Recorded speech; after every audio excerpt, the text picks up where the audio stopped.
First, I want to thank the residents, advocates, and community-based organizations who showed up, not just today, but consistently throughout this budget process. Your voices consistently reminded this council of our duty to deliver a budget that takes steps to restore trust in local government, reinforces core services, and reflects the priorities of all San Diegans, not just the most resourced. Because of your advocacy, we're standing here today with a budget proposal that restores libraries, restores parks, and reaffirms our commitment to investing in core city services. I want to acknowledge the leadership of my colleagues, Council President Joe LaCava, Council President Pro Tem Kent Lee, and Council Member Sean Elo Rivera for working with me in good faith and partnership to make these outcomes possible. Together, we sought a balanced budget approach that focuses on frontline service delivery and equity. Our proposal is about the city's most valuable asset, our residents and our neighborhoods.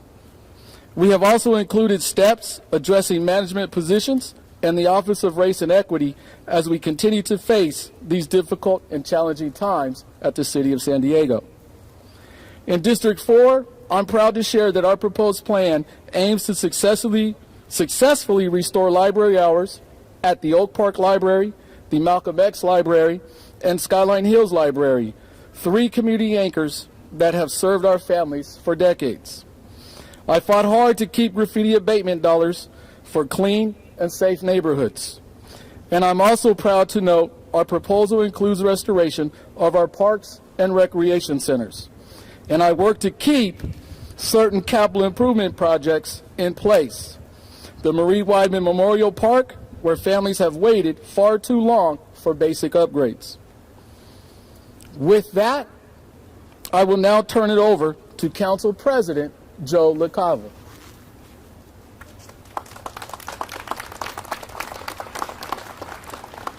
Thank you, Council Member, and I want to give a special thanks and shout out to Council Member Foster as the chair of our Budget Committee during an extraordinary year and an extraordinary conversation. We could not have gotten to this place without your leadership. So thank you, sir. But it takes not just one individual, but it takes a full council to assert the authority that we have during this process. I want to thank all my council colleagues for very difficult conversations and even very difficult votes over the past 2 weeks. We could not be here today without that leadership from the City Council on passing parking reforms last week, and then a very contentious and a very difficult conversation last night to pass the solid waste management fee, or sometimes called the trash fee. With that behind us and those revenues that we can count on for next year, it is allowing us to do the extraordinary changes that our residents, our constituents, our neighborhoods need and demand and deserve. I also want to give a special shout out to County Supervisor Tara Lawson-Remer for recognizing the budget shortfall and challenges and being willing to fund the restoration of the fire rings on our beaches and bay. I want to thank her for that leadership and that approach. We will make sure that when we restore those fire rings, we will do it thoughtfully and safely so people can enjoy it and does not impact our environment. Each of us will speak to something that is particularly important to us. The things that I wanted to see in this budget revision, the budget amendments, is to learn from what we're seeing is the new environment landscape in which we operate and the vulnerability we have. So we're restoring funding, or proposing to restore funding for fire prevention by supplementing the fire rescue department, and also to restore cuts to the stormwater department. We have to learn from what things did not go well in the past. I want to make sure, especially in stormwater, that we continue the work of clearing our flood control channels, clearing our storm drains, repairing our storm drains, so that people can live safely and confidently in their neighborhoods.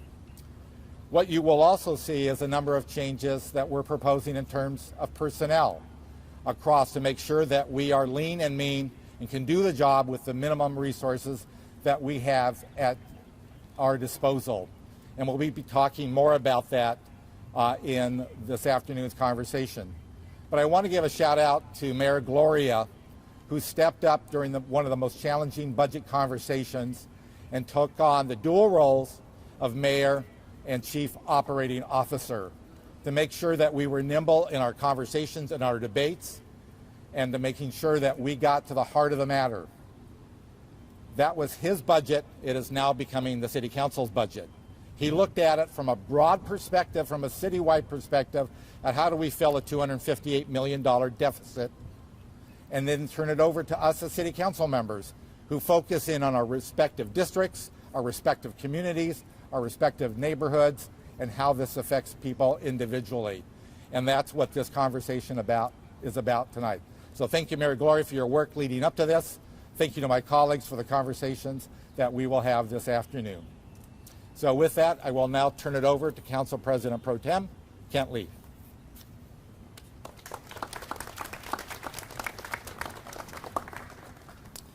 Thank you. Thank you and good afternoon, everyone. I'm Kent Lee. I'm the council member for District 6. I also have the honor of serving as the council president pro tem. And first off, I too would really like to thank our budget chair, council member Henry Foster, whose steadfast leadership and partnership throughout this budget cycle, as challenging as it was, is the reason why we're here today. And I'm especially grateful to him and my colleagues, Council President LaCava, Council Member Ila Rivera, as we work together to navigate and get us to a place where I think we can be not just happy with what we are putting back in the budget, but really feeling like we are meeting the needs of everyday San Diegans.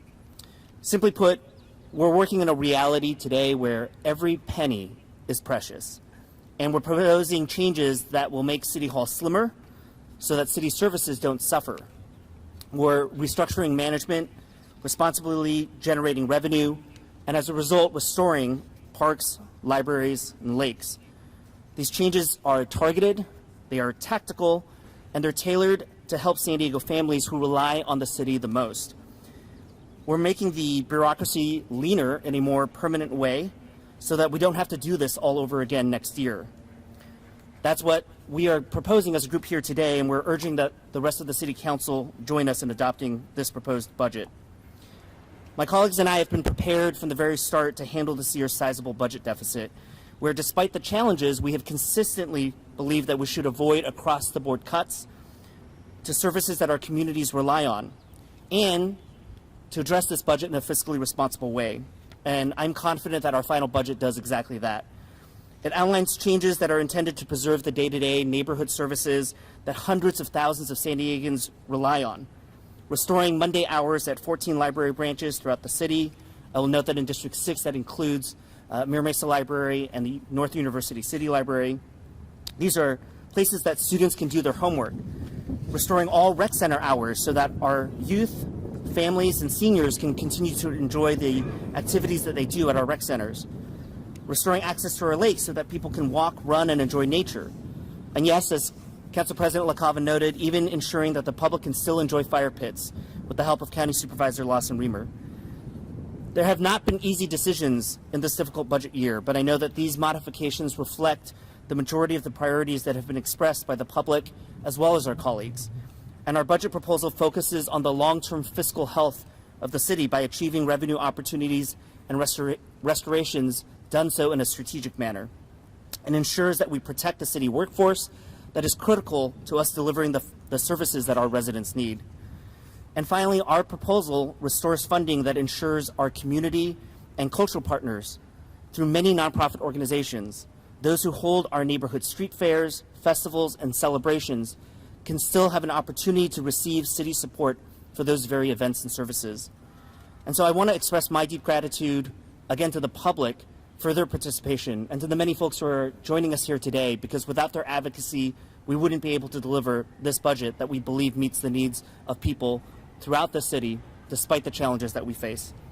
So with that, I'm pleased to introduce Councilmember Sean Ila Rivera, who will share more details. Thank you, Council Pro Tem Lee. Good afternoon, everyone. Again, I'm Sean Elo Rivera. I proudly represent San Diego City Council District 9. I want to thank my colleagues, Council President LaCava, Budget Chair Foster, and Council President Pro Tem for your partnership in this process. This has been a very difficult budget process. As you all have heard time and time again, this is a tough year. There's a structural budget deficit, and we've had some very difficult decisions to make. But those decisions need to be made first and foremost with San Diegans in mind, with our people in mind. And the folks that are standing behind me represent not just a few people, but I think the city as a whole. Workers, families who love their libraries, young people who love their parks and want to see a better future for their younger siblings, champions of arts and culture who know that those are not just nice to haves, but lifelines for a lot of people. And we heard loud and clear from the community what they were not okay with in the proposed budget. And so while that conversation has been difficult at times, the mandate from the community has been clear. Do we want to fund our libraries? Yes. Do we want to fund our parks? Yes. Do we want to fund our rec centers? Yes. Do we want to fund arts and culture? Yes. Time and time again we heard that, and the council's responding today with an amendment proposal that I believe is not only responsible, but meets the needs of our community in what is an incredibly trying time. My community and other communities around San Diego are under attack right now. The Trump administration, not just through overly aggressive immigration enforcement, but through defunding programs that feed our seniors and our youth, has made the vulnerable even more vulnerable. And now is not the time for San Diego to retreat. It's the time to lean in. And what we are proposing today is a way of doing that. And we're doing that in a responsible way that finally begins to leverage the incredible resources and assets that the city has to the benefit of its people. It's time to make San Diego work for San Diegans, and I think that our budget amendment today helps do that. Asking the zoo to pay their fair share and use the asset that is, that it should be for the city in a way that helps us fund parks, libraries, and rec centers. Asking visitors to this city to chip in when they're visiting a treasure like Balboa Park. To no longer treat our city like a free playground and begin chipping in so that the folks behind me and the people that they represent can have everything that they deserve and want. So while we're not restoring everything that we'd love to restore in the budget, this is a giant step forward, and I cannot emphasize enough how much thought and effort was put into doing this in a responsible way that ensures we leverage the resources that the city has to the benefit of the people. So thank you again to all the advocates, especially the young folks who've been a part of this process. I appreciate you all so much. And with that, I'll hand it over to our champion for the libraries, Patrick Stewart.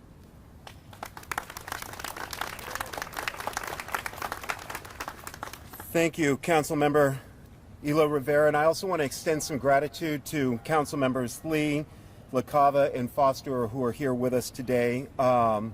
I want to let you know I've just spent the last 3 days with representatives of over 200 library systems across North America at the International Public Library Fundraising Conference, which we got to host this year at our beautiful downtown Central Library. And I found out that a lot of these library systems across the country are facing similar situations. So I have to tell you, I am very proud that we found council leadership that was able to secure much needed revenue.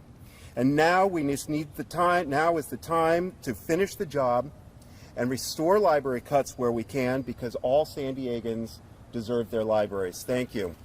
And now I'd like to introduce San Diego Parks Foundation Executive Director, Leona Sublett.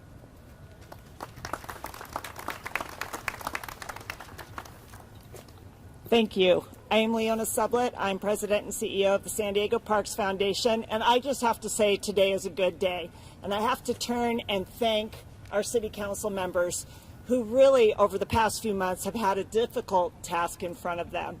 And we've had many conversations and difficult ones. And what I'm here very proud of, and thank you, is that they took a very human-based, community-based approach to coming up with solutions to restore our parks and our recreation centers and those hours that are so vital to the communities. Because what we found through all this is that our parks and recreation centers are not just fun and games anymore. They are essential and they're vital to the communities, and particularly for the communities who need them now more than ever. So again, I've got to give a round of applause to thank you to our leaders and to our youth and to our communities that came out and spoke loudly about the importance of the connection for parks. So now our work in front of us is to continue to find long-term solutions like what Patrick Stewart just said, to make sure that we're not here year after year fighting for funding for our parks and recreation. So we are here to continue to create deep impact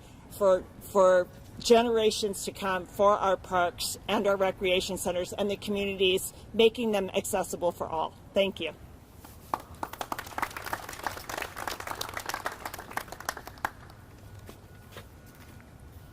Again, just want to thank everyone for coming out and supporting our efforts today, as we will be presenting our proposal to the full council regarding the budget modifications.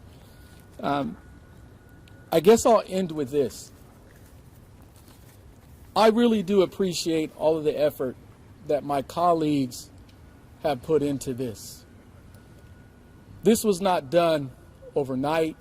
This has been a series of conversations that have been in place for quite some time.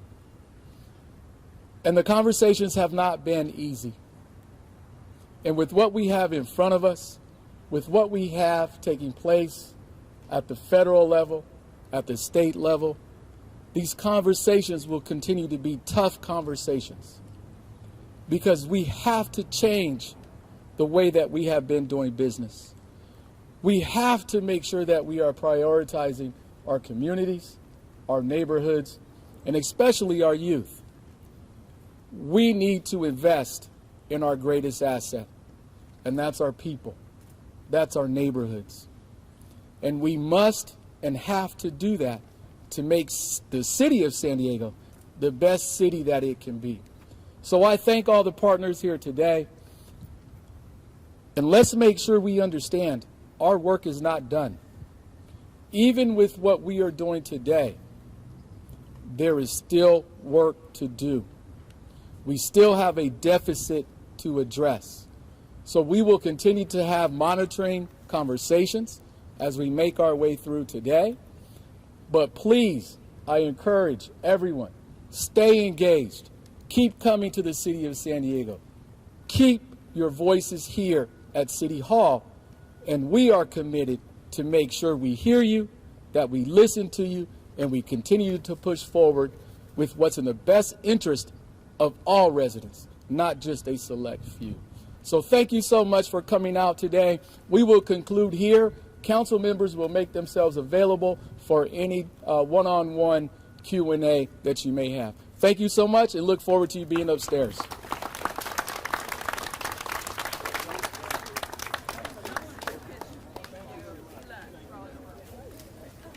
Excuse me, can I get a large picture, and I want the young folks to come down front, because I can't see a lot of them. Did you hear me? I need to get a picture here, and I want young folks to be on the front row.